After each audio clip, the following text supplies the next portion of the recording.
Here in Ottawa, where it is sunny and cold today, with the federal government facing a prolonged deficit, the spending of every last taxpayer's dollar is supposed to be under scrutiny. And as part of that, senators are now having their expenses audited.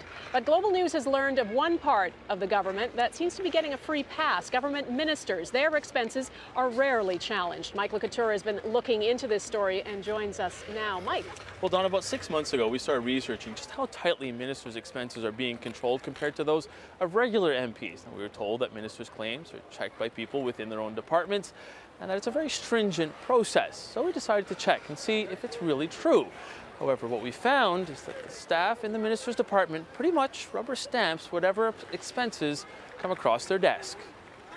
Wanted to know if you might be When she was the minister of the Canadian International Development Agency, Bev Oda lived the high life. From $16 glasses of orange juice to limo rides, it was all charged to the taxpayer. Now, she did pay some of the money back, but it was only after she was caught. The problem is the vetting system in place at CEDA didn't catch a single one of Oda's controversial claims. And this self-vetting system doesn't appear to be any tougher in other ministries. We asked 9 of the largest government departments, including Oda's former agency, CEDA, to provide us proof of questioning, challenging, or rejection of the minister's expense claims since February 2006, when the Conservatives first took office. Now, 8 of the departments told us in that time there were no such records. In other words, none of them in more than 6 years has challenged a single ministerial expense claim.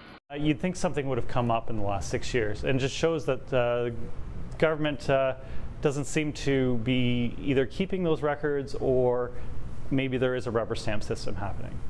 Only Fisheries and Oceans flagged some expenses of its minister, but most of the questions involved minor sums.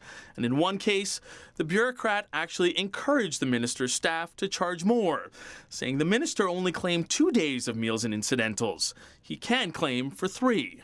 I gotta say, I've never ever had the House of Commons tell me, hey, why aren't you charging money for your travel? As an MP, Angus's expenses are checked by the House of Commons financial staff, which he says is rigorous. I have terrible penmanship. They say, they send it back and say, we don't like that signature. Is that your signature? I've actually practiced my signature now so that I can get something that'll get approved. But that doesn't seem to be the case at the ministerial level, and some MPs worry that leaves the system vulnerable. And if there were people with fraudulent aims out there, and I'm not saying there are, but if there were, then a system with effectively zero supervision would allow them to take advantage of it.